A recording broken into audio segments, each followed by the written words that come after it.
Welcome to the Corporate Treasury 101 podcast, and welcome to the full episode of Counterparty Risk Management. This is once again an episode just with Hussam and I.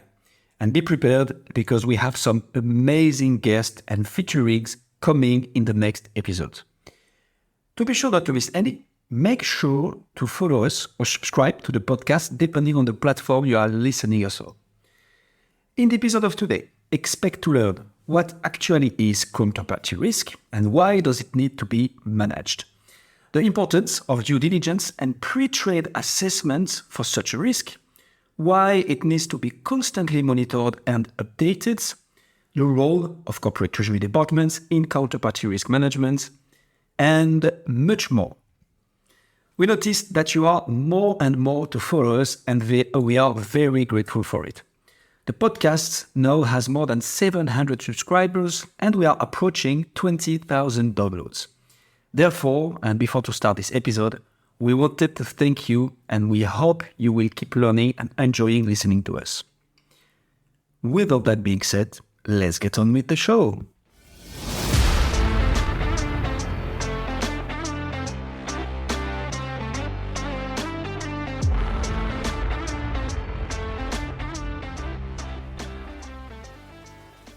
So, Gil, in the last episode, we were talking about supply chain financing, right? Yes. So it was around third parties stepping in and buying invoices, essentially, so that buyers and sellers can get paid earlier or later, right? Yeah. And in that time, you talked about credit ratings. And Yes. we touched on it very briefly, but let's go into a bit more detail. So what is that whole sphere of credit ratings and how does it relate to counterparty risk management? Absolutely. And this is the right category indeed. If we want to understand a bit more about credit rating, you named it. Counterparty risk management is the thing to tackle.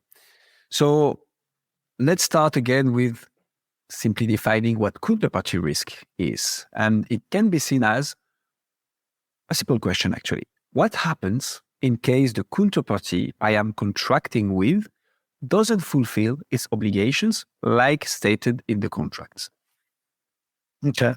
So can you give me an example here? What about my cafe? Yeah, I think it's been a while that we didn't talk about it. So let's do that. Let's say Hussam's Cafe became a multinational by now, right? Since we are talking about it, almost a year actually, and exponential growth, amazing success. So you now have big companies as clients as well. Serving just basic individuals like me was a bit boring for you. So you now contract with big companies that order like hundreds of coffees and like grains for the machines, but also ad hoc events and, well, you just serve them. So they pass orders for several thousand euros each time, but do not pay you instantly as an individual will do in a cafe, let's say. So more like after 60 days. If one day one of those companies cannot pay you, it doesn't have enough cash or it has too much debt, it needs to repay and you're not the priority on the list to be repaid, or it's going bankrupt, as simple as that, you will likely never see the color of your cash, as we say in French. And therefore, you make a direct loss because you produced and delivered the coffee, but didn't pay for it. Doesn't sound like very good business for me. No, indeed. And it basically means the risk of a financial loss arising from a counterparty to a financial contract that does not fulfill its obligations under the term of the contract. That was a bit for the technical definition. And it sounds like there's some legal implications there, surely, right? Yeah, it's part of it for sure. Okay. So what would be the sources of that risk exactly? So you just mentioned that could be associated with credit risk. Yeah. What other risks can you look out for and protect against? Yeah, so credit risk, that's indeed what we just described. And we also do a little dive in the supply chain finance episode. So if you'd like to refer to it and get to know more, that's the right place to go. But there are also other sources of counterparty risk, of course. So we could name, for instance, the market risk, which means a change in market conditions. For instance, interest rates, FX rate, or even the price of the underlying commodity, for instance. making all of a sudden the price of the product much higher and potentially not affordable anymore for the entity that is meant to pay it. Another one, less relatable for the Hussams Cafe example, but that is price volatility. Certain financial products and instruments are linked to underlying assets. And if the underlying asset goes too way up or down, depending on the kind of financial instrument we are talking about, but let's not get into too much detail here, so does the financial product, and therefore the person that is meant to pay can have an increased risk of default.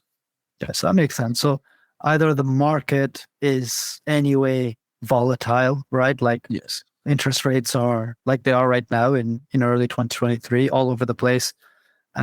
Your FX rates are moving all around the place, especially if you're going across different currency zones, right? Exactly. And then just generally prices are going up and down. Like in general, that could be commodities as well as Absolutely. instruments, right? So for a Hussam's Cafe, it could be the price of coffee beans that are going up and down, oil prices, making transport more or less expensive, etc. Right? So what else? So you've got credit risk, market risk, price volatility. What else? The last one I would like to touch upon is operational risk. And this one simply refers and translates into the risk of errors. So it can be human, of course, or failures in processing. Machines are much more reliable than humans, but yet sometimes they fail or they do not process correctly and so on. So it doesn't obviously mean default on payment, even though it can, but potentially can lead to a late payment, for instance, or not in full, and then you have to wait another week or another month to get paid in full and so on. So counterparty risk also means that, like, if there is an operational risk within your payment chain, this can translate into not getting paid on time, but you did your forecasting accordingly and your payables accordingly, and then there is this whole machine that is affected by it. Okay, I think I'm clear, but we're using a lot of jargon. I think we're quite deep into corporate treasury at this stage, but our audience is all about corporate treasury 101, right? So take it a few steps back for us, Guillaume. Why is counterparty risk important overall? And it's a big phrase, counterparty risk. Sounds like something very formal and very official, right? Counterparty risk management. But break it down more simply and explain why it's important for me. Yes, absolutely. So in order to keep your business going, you need to make money, right? This is rather straightforward. Now, and this can become quite tricky if your customers won't or cannot pay you anymore, right? And if a large enough number of them don't, then you start actually losing money and you will eventually become the one that cannot pay its suppliers because you do not get money from the people that are meant to pay you. So obviously you want to avoid that. And here it happens sometimes. The Hussam's Cafe example is not the best in that case because your customers pay you directly, right? You go to a cafe, you pay for your coffee on spot. But there are a lot of industries where getting your money will happen in 30, 60, 90 days. Or there are a lot of financial instruments that needs to be repaid after a certain time. We talked about futures, options, forwards when we talked about financial risk management, right? There are a lot of financial instruments and a lot of industries where payments are due in the future. And counterparty risk management allows financial institutions and the companies to minimize or mitigate the risk of loss due to the failure of the counterparties. That's how I would explain the importance and criticalness of counterparty risk management. Does it make sense? I think so. Well, let's pull in another example, Guillaume. So I think indeed the cafe example doesn't work so well here because cafe is B2C, right? Yes. It's business to consumer, to customers. Whereas I think a lot of these concepts sometimes become B2B, right? They're business to business. Because indeed, most consumer industries would involve payment almost there and then, right? Yes. So if you're a business offering a service to another business, say you're a marketing agency, for example. So say that you're a company that makes podcasts for other companies. Right? Becoming interesting. So in that scenario, yours providing a service to, let's say you make a podcast for a bank. and you're saying, okay, we're going to make your podcast for you. But the bank goes, okay, but I'm only going to pay you. I'm based in the US, you're based in Europe, and I'm going to pay you, after you give me the podcast. After you've published 4 episodes, I'll pay you 4 episodes. Right? In that scenario, if it's a big bank, I could probably trust that it's going to get paid. But if it's a small company, like Sally's Teddy Bears, maybe they can't pay me sometimes and whatnot. I need to manage that risk, I guess. Exactly. Right? Exactly. So how does a company do that? How do you, okay, I think I understand what counterparty risk is. It's basically just being mindful of the risk of not getting paid due to external events or the company itself going bankrupt that's meant to pay you. How do you actually manage that? What can I do about that as a podcast company? So that is super interesting as an example, Usam. And I would like to dig a little bit into that. You mentioned it. The big bank is going to pay you after you have published and released 4 episodes, right? This happens in quite a lot of time. I mean, or at least a month. So you put in all the efforts, you record the podcast, like edit the audio, create the show notes, create the social media posts. Pay out my contractors early. Exactly. Pay for all my subscriptions to my expensive software. Exactly. That's quite a heavy work and quite an investment. But you're contracting with a bank. The likelihood that it defaults on the payment is very, very low. So it's a juicy contract. You'll take it. If you, I don't remember the name exactly of Teddy Bear. Sally's Teddy Bears. Sally's Teddy Bears. Yeah. Here, it's likely that they will pay you on time, even if it's after a month of publishing podcasts and so on, but you have absolutely no certainty about that. So you will adjust your strategy depending on the counterparty you are dealing with, obviously. The bank will pay you, that's certain, so you will be more flexible on the payment terms. The small company, a little bit less, and that's already moving forward. That's how you can mitigate that risk or analyze. Now, an effective way to manage counterparty risk starts with assessing the credit worthiness of counterparties and monitoring their financial performance. In the end, it all comes down to this. The bank has a good financial performance, very likely, and will comply with its financial obligations. So it has a good credit rating, sort of. Another impact and important aspect is to then taking steps to mitigate potential losses in the event of counterparty's failure. How can you take those steps? What are the steps? I'm going to start by the obvious, but a good way to mitigate counterparty risk is to, pay attention to whom you are dealing with and where does your money come from. An excellent way to do so is by doing what we call a pre-trade assessment. Okay. What's a pre-trade assessment then? You may have heard about due diligence. Is it something that's reasonable or so? Indeed. So lawyer chat, right? It's exactly a lawyer term from our favorite TV show, Suits, Guillaume. That's what exactly. Harvey and Mike do a lot of due diligence. Spot on. Harvey less or Mike. Yeah, exactly. So what is due diligence? It's basically a comprehensive and systematic investigation of potential investment or product to confirm all facts. This is very lawyery jargon as well, I'm figuring out. So reviewing all the financial records and contracts, all the financial statements of the counterparty you're dealing with, the credit rating, for instance, if it has one. All this is due diligence. And the purpose is to assess the risks and opportunities, of course, associated with a proposed transaction or a proposed transaction with a certain counterparty, and verify that all material information have been disclosed. If not, you are not sure what you are stepping into. So it's basically just making sure you've done your homework, right? It's just 100%. Going. It was a fancy way to say that. So doing all your research, delving into all the things that could be important when dealing with this other company that you're about to deal with, right? So looking into have they paid other people on time in the past? Do they pay their credit cards off correctly? Are they trustworthy? But also legally, are they set up correctly? Is there anything shady going on? These kind of things, right? Just making sure you do your checks and get that done properly. Spot on, indeed. Okay. Yeah. So talk me through an example about the kind of things you would check before you go into some sort of transaction. 100%. So let's take M&A, mergers and acquisitions, for instance.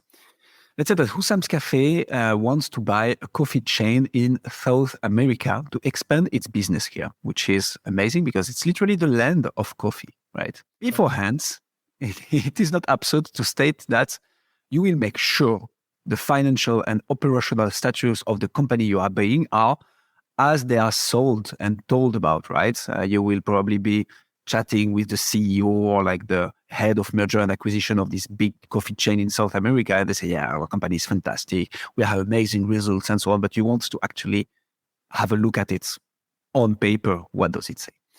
And you want to make sure there is nothing hidden, like a big debt to be repaid that will lower the price of the company, for instance, or some fine to be paid and so on. What you want to do is not to overpay the company you are acquiring.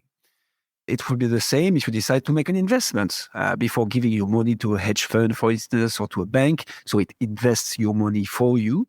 You want to make sure that this hedge fund is robust enough and will be able to give you your money back in the case you decide to exit with hopefully some interest, of course. Okay. So it's basically not taking the CEO or the person that's selling their company to me on their word, but actually getting everything checked. Like if they say, oh, we have this many branches, checking that they have this many branches. If they say we have this much in revenue, looking through their accounts and making sure they actually have that much in revenue, exactly, et cetera, right? So I feel like this ties quite closely to compliance overall, right? As a concept. So I know, especially usually you have banks helping you finance these deals. Banks are all about compliance. How does that tie into all of this? 100%. Again, you're spot on, Mayusam. Compliance and regulation constitutes like an investigation performed to ensure that a company or individual is in compliance with relevant laws and regulation, of course. So you may have heard of as well as anti-money laundering, AML, or know your customer KYC regulations.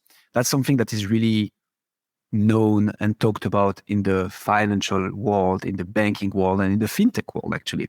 So for banks, compliance and especially KYC has become a critical part of the dealing process. Again, is that kind of like due diligence on the compliance and legal side? Is that what it is?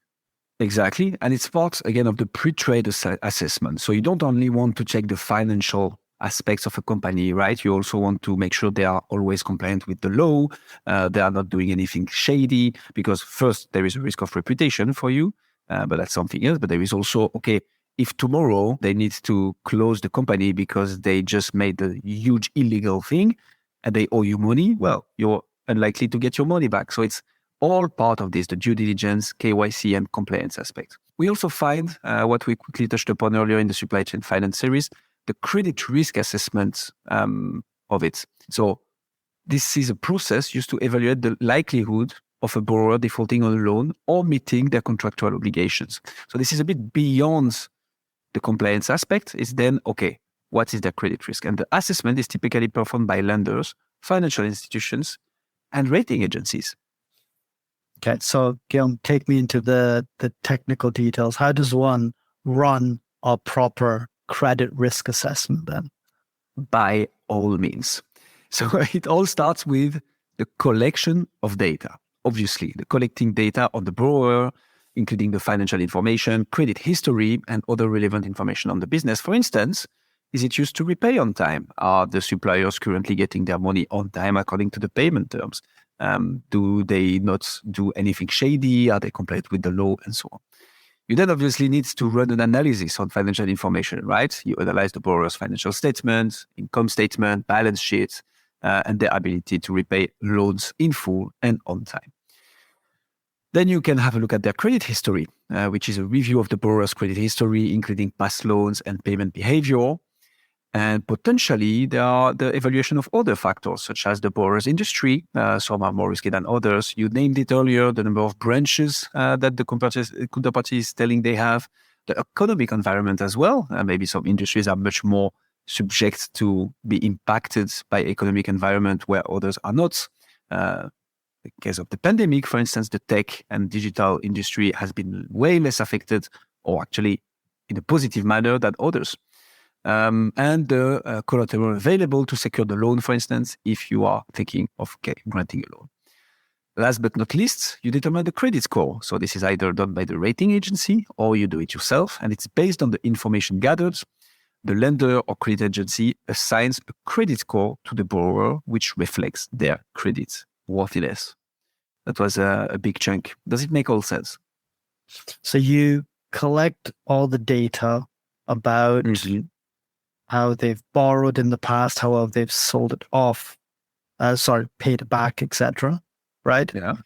You just sort of go through all their statements to make sure that they're profitable and they actually make money, so they would be able to pay you back. Yes. Then you just kind of look at, other factors such as, are they in a risky country? Is the industry tanking in general, etc. So basically, it's a combination of their overall history, their history of borrowing, and the environment in which they are at the moment and how the future looks for that environment. Right. So those are the kind of things that you would look to see if they're a good credit risk or not. Yeah.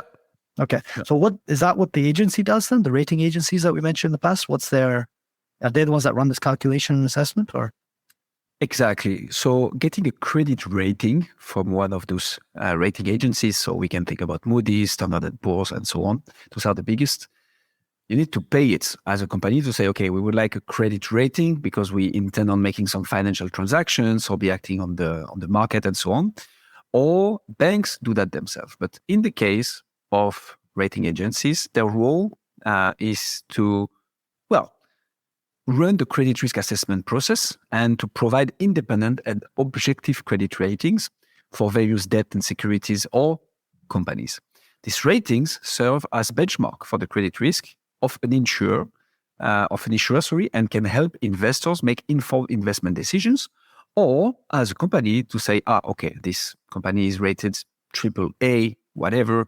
It's a trustworthy company, I can deal with it.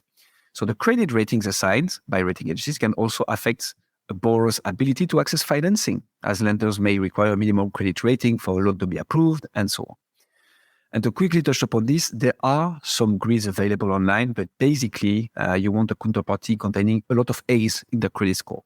You might have heard the name of AAA when talking about certain financial products or institutions. The more A's, the better, basically. I mean, I've only heard of this in this situation of the financial crisis in 2008. Which makes sense, right? But it will be the same. You want to deal with a company that is rated as many A as possible, as you would for the financial products you contract. It's just a score as a way of rating everything we already talked about and summarized around the counterparty risk, right? So you do that assessment and then you kind of just coming up with like a score, an arbitrary score to define where people rank on the assessment you've done, basically. Yeah, exactly. So once you've defined out the credit rating of a company and you have all this information that we've already discussed, right? You've done all your due diligence, you've looked at environmental factors, you've done your counterparty risk assessment. How do you ongoing monitor the risk and manage the risk exactly? Because I guess, you everything is kind of just a prediction at this point, and then you go into the deal. But as time goes on, you need to make sure none of those variables that you measured have changed, right? Maybe, for example, the environmental factors, one could change all of a sudden. How do you manage it ongoing exactly? Yeah, that's a very good point to touch upon. So it's indeed rather common to run a pre-trade assessment, right? When you enter in a new relationship with a counterparty, because that's the thing to do. But counterparty risk management indeed also means looking at your current ones. And a company being healthy from a financial standpoint 5 years ago doesn't mean it still is the case. So when you do your pre-assessment, it's all good. And then 1 or 2 or 5 or 10 years afterwards, it's not the case at all anymore. Therefore, you want to regularly update the data you have received in the first place when you did your due diligence. And you want to constantly analyze them, monitor them, and assess the credit risk, and so forth. So this will indeed help your company by providing early warnings of potential defaults and allowing for proactive risk management measures to be taken. What are the KPIs, Guillaume, that you measure as you go along? As a consultant, I'm sure you love those. Exactly. When you get corporate like this, that's awesome. So it really depends on what you are looking at. Let's start with purely financial projects, right? Because this is really highly linked to counterparty risk management, but we will, of course, make the link with the companies and the corporates. So in the case of financial product, you can increase the collateral requirements, for instance. What do you mean by collateral requirements? It's such a fancy term, right? So when Treasurers love your fancy terms. Yeah, Simplify it. Come on. we have to make it complicated, right? I was always wondering. Otherwise, I don't get do the Know people. Exactly. So you can say, you can get a big fee to explain what it is. So let's look at what happens when you take a loan, Sam, and let's say to finance your car. The institution providing you with a loan can consider that you will repay your debts and is just relying on your upcoming salaries. You look at your pay slip and they're like, oh, this guy is quite well off. He will repay the car for sure. That's fine. Or they can be a bit skeptical and say, look, we're happy to lend you the money, but we will take the car as collateral. Meaning, if you don't repay, we take your car and we sell it in order to pay back the loan or the remaining amount to be paid. And this is typically the case for mortgages, for instance, with the house as collateral. For financial products, a loan, for instance, you can ask the company for its stock as collateral or other assets they may have. So you write into the loan that you're asking for cash right now as a loan, which is fine. But you have this asset which is worth something. Now, you don't want to sell that asset. Yeah.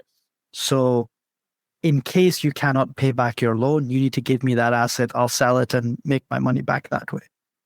Correct? Exactly. Yeah. Okay. And this is what we call leverage, right? You have assets that you don't want to sell, but you want the money linked to it, so you can use it as collateral to leverage debt and more money to invest in other projects. But that's important. So you can take collateral. What other measures can you take to manage your counterparty risk? So you can obviously renegotiate the terms of the contract. So let's stay in the case of a loan from now. You can review the interest rates, right? You can, as a lender, set them higher because the risk of the borrower has increased and therefore you deserve more return. Or you can actually reduce them so it's easier for the borrower to repay and the lender is more likely to get all its money back. You can also have a look at the repayment periods. It can be shortened, right? Or extended, depending on the strategy you want to adopt. Shortened to make sure, okay, I want to get my money back as soon as possible because this gets risky. Or, okay, this counterparty starts to be unlikely to repay me. How about I cut him a little bit of slack, let's say, and I extend the repayment period so it's easier for him or her. And of course, you can have a look at the amount, but that's usually the last metric you want to touch upon because what you want is to recover all your amount. We did our payments series, Guillaume, where we talked about different forms of payment and whatnot. How does that fit into this? What about the payments? Yeah, absolutely. So for those, you have multiple things you can play on. First one is you can ask your clients to pay you faster, right? Potentially upon delivery and not after 30, 60 or 90 days anymore. That quite reduces the counterparty risk because you do not have kind of exposure. You just say, okay, you pay me when I deliver. You can also increase your prices to reflect the risk, but that's quite rare. Or you can ask a third party to guarantee the payments. This is the principle of the letter of credit that we broke down in the previous series on supply chain finance. And there is a financial institution or a bank saying, okay, if that counterparty is not paying on time the total amount, I will step in and pay for it. You could either make it easier for the person to pay you back. That's basically what all these are, right? Yeah. It's finding ways to make it easier for the person to be able to pay you back or having a backup in case they can't pay you back. That's kind of the collateral route, right? So, okay, if you can't pay me back, then I just take this asset, like your stocks, or you just adjust the payment terms or you potentially even reduce the price, I guess, right? Exactly. Yeah. Okay. So what else can you do to monitor or manage your counterparty risk? Yeah. Another one is actually quite interesting. It's like just setting limits. You can decide that with a certain credit rating or score or for certain counterparties, your exposure won't exceed a certain amount. What do you mean by exposure? That's another fancy corporate word. Indeed, damn, I've put a lot into this episode. That's interesting. Well, we are 87 episode off. Yeah. We start to be used to it, right? But still corporate treasury 101. That'll be the next season, corporate treasury 102. Then you can start. And now I still need the basics explained to me. So Absolutely. By exposure. But that's a very good approach. So let's say I'm a company, one of those big companies that you are now serving with Husam's Cafe, and I order, let's say, 10,000 euros worth of coffee delivery each month. And I pay you after 30 days, which means for every month you deliver me, I pay the month after. Between the moment you deliver me the coffee and the moment I pay you, there are 30 days, right? And for that time, I owe you 10,000 euros for that period of 30 days. This is your exposure with me. You have an exposure of 10,000 euros. In the case of a loan, a financial institution lending to Husam's Cafe, for instance, let's say 1 million euro to help you expand your business in Latin America. They lend you this 1 million euro for the period of a year. And let's say you are using it all. They have an exposure with you of 1 million euro. And depending on the financial state of your company, it can be that the financial institution lending you that money would answer no in case you will ask for more, saying, hey, look, you just invested in Latin America. It's amazing. I want to do the same for South Asia, for instance. Please lend me another 1 million euro.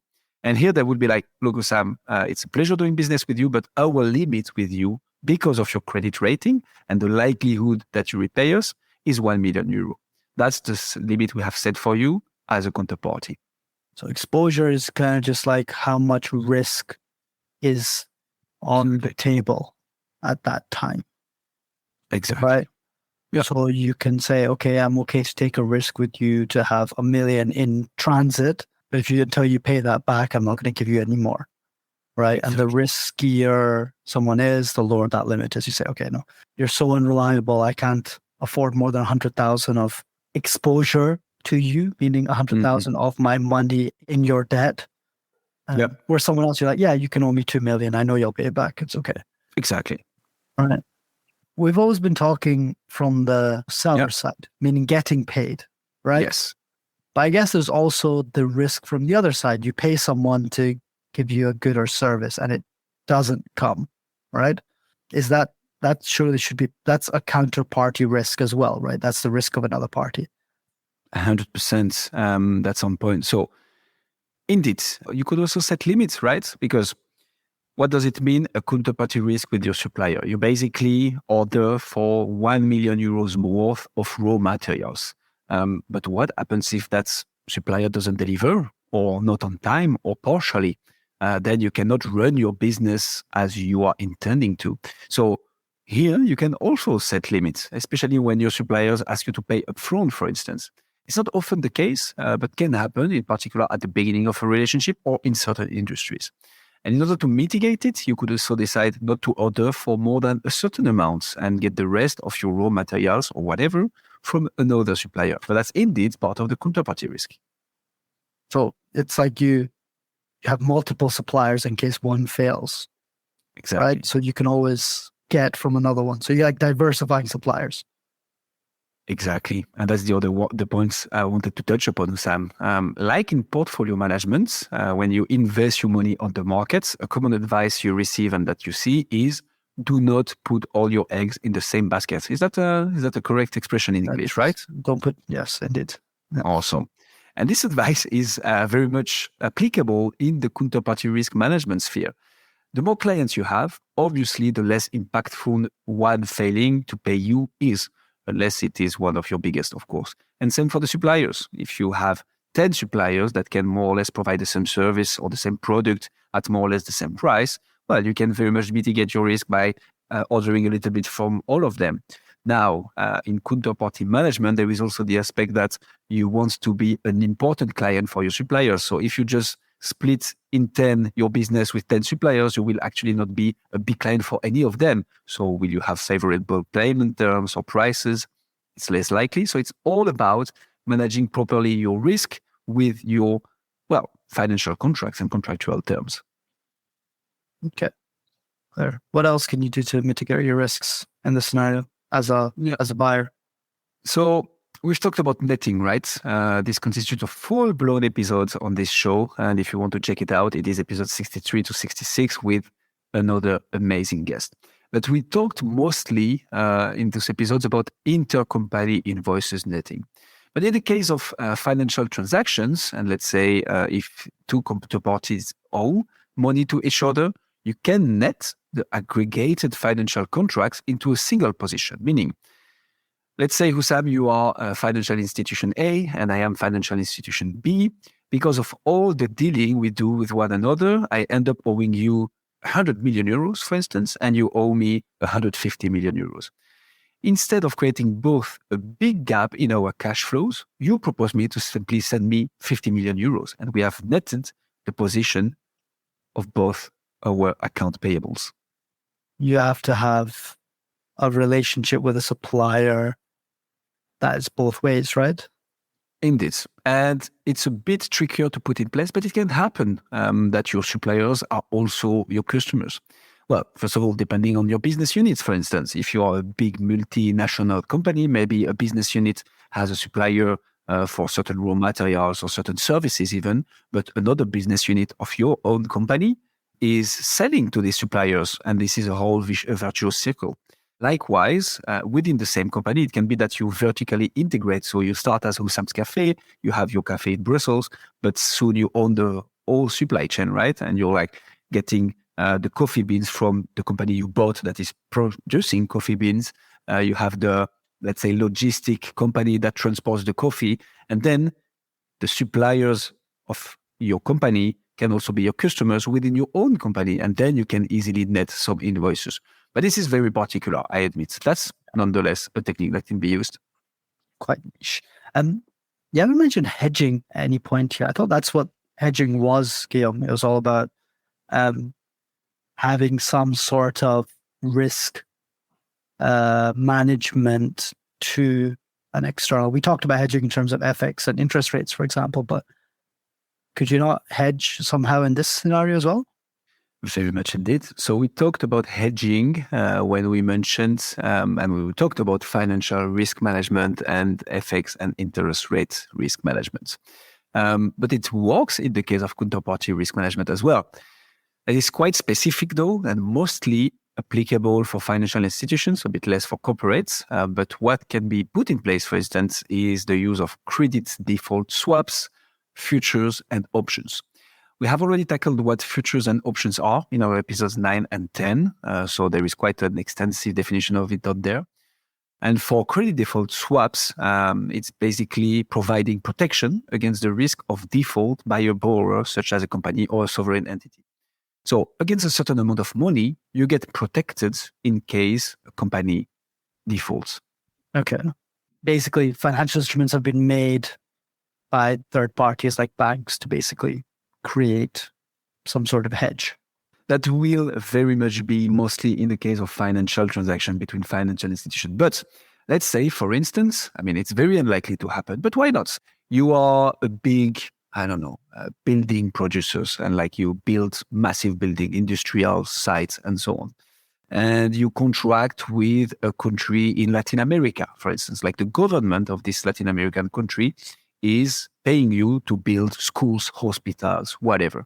It's quite a massive and juicy contract, so you want to do it. But also maybe the economical situation of this country is not very, very safe, and it's quite risky for your company. And you're like, okay, I'm going to contract a credit default swap for the amount of my business. And if that country or government defaults, I get my money back. This is quite of an example, but this is how the mechanism would work indeed.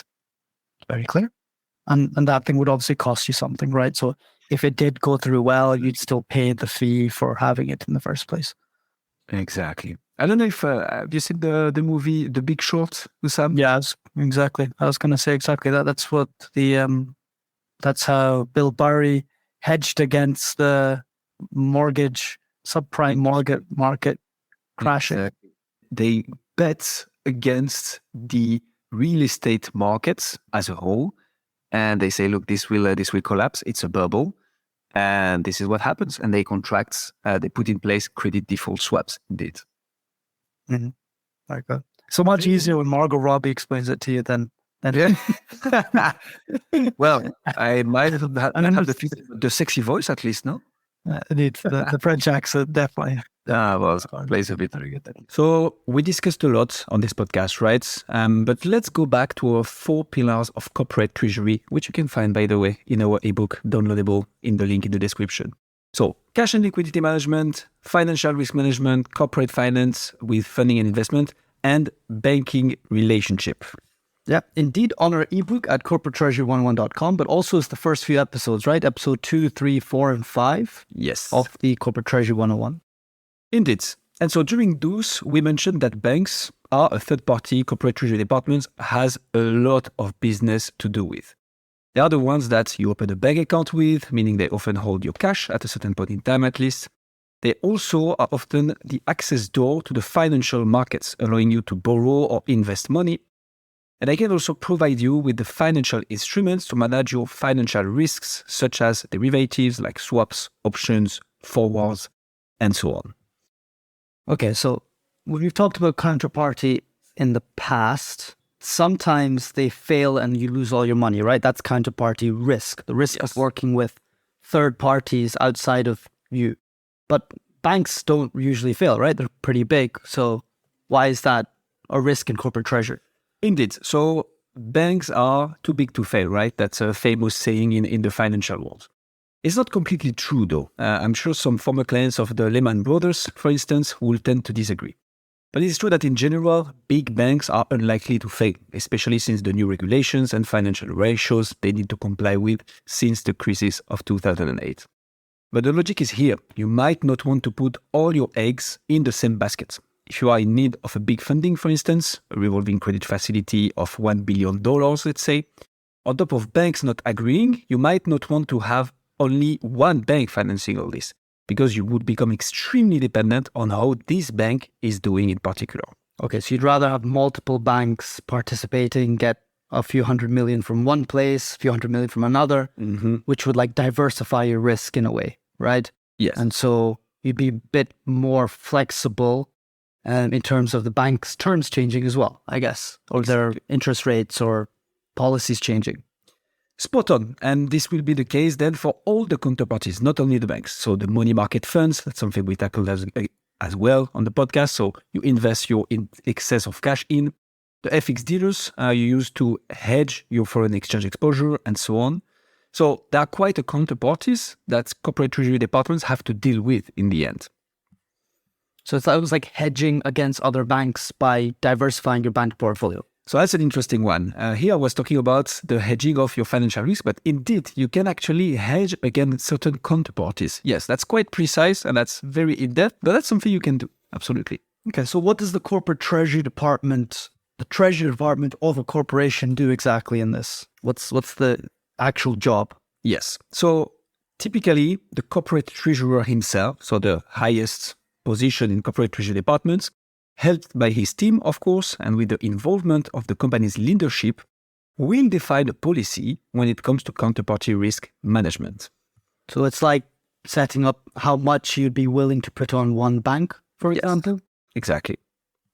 So that's, and define what to do with counterparties having a certain credit rating, right? That's something we mentioned a little bit earlier in this episode. So you have rating agencies that rate certain financial institutions, saying those ones is safe, those ones are not safe. And the department is then responsible for respecting the policy, obviously, and force it and report on the different metrics. Are we compliant with the limit we've put for this counterparty? Has the credit rating of this one changed? Should we adapt? And so on.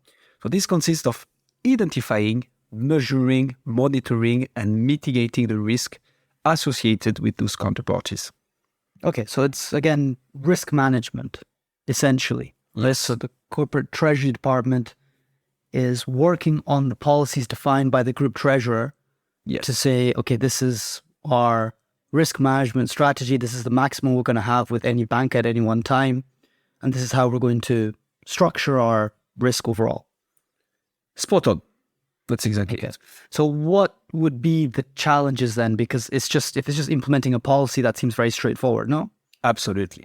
So apart from the obvious, do not lose any of the company's money, right? Whether it is its cash with investments or its capacity to finance its activity with funding, there are a couple of challenges arising from this. So the first one is balance the risk and reward strategy. As we mentioned a few times, the whole challenge of treasury is to find the sweet spot between not losing any of the capital allocated to a certain task, maintain the liquidity of the company at all costs, and get the highest reward possible. So all this finding was the best reward for very low risk opportunity. And counterparty risk management is all about that. Okay, but what's the practicalities of actually executing that? What does it mean to implement a counterparty risk management strategy? Yes, and coming to this challenge in particular, so again, it all comes down to the risk appetite defined by the leadership of the company, of which the policy will stem from, obviously. Then the key is to establish a clear risk management framework, regulatory monitor and manage risks, and evaluate the potential reward associated with the risks taken. Okay. Any other challenges? Yes. Another important consideration is the interdependence with other risks management. So foreign exchange and interest rates risk management, for instance. If you are a company that is highly exposed to those risks, you will need to take all those and the counterparty risk management in consideration before executing your deals. Same if you are very cash rich, for instance, or very dependent on external funding. And by all this, I mean, okay, let's say I want to limit the number of swaps and options I have with a certain counterparty in terms of total exposure, because if they fail, I will not get my money back on this transaction. But what if I need a lot of foreign exchange risk instruments? Then I will have to diversify my portfolio of counterparties. Some are more reliable than others. Some have better prices than others. So all this impacts also the prices. So I need to properly take into consideration all those aspects and still come up with the best risk and reward strategy. Okay, so would an example of that be like negative interest rates? Like I know they had that recently in Europe.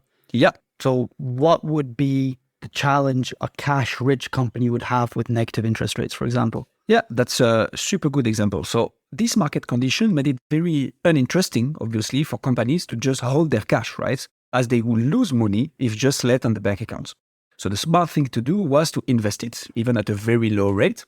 But what if your counterparty risk management strategy was to avoid money market funds, for instance, and other investment instruments provider?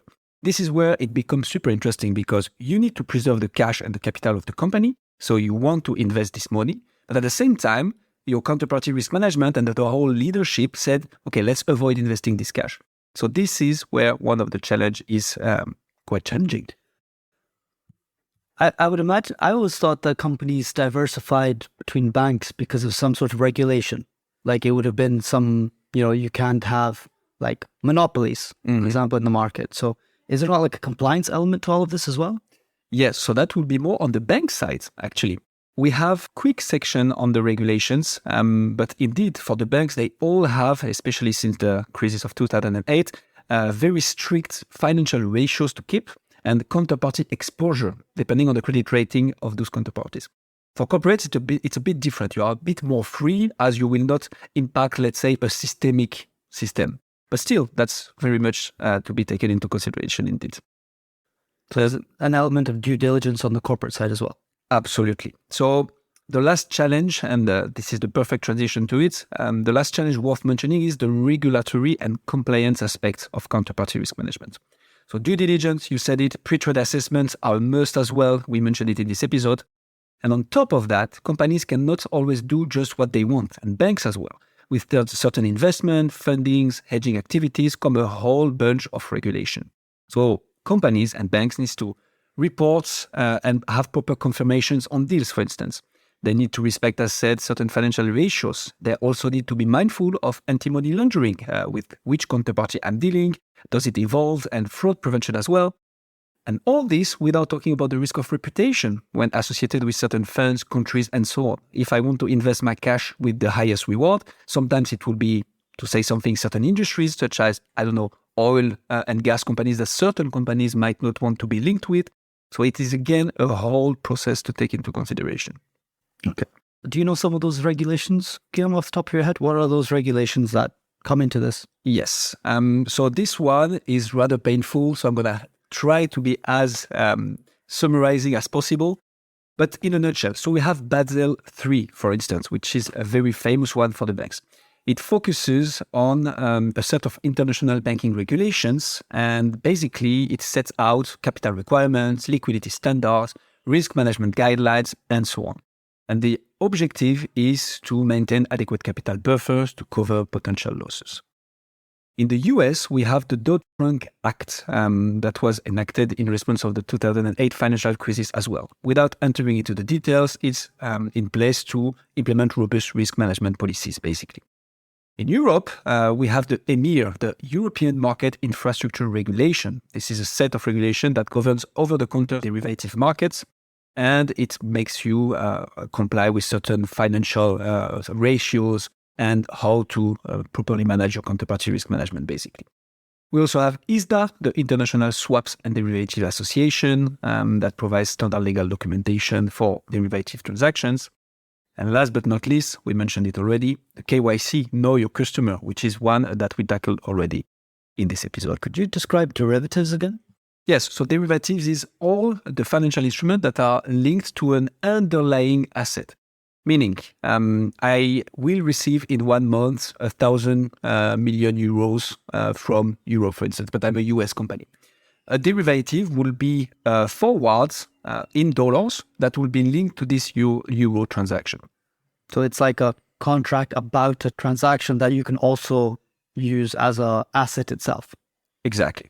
And that's it. Awesome. Thank you very much. Thank you.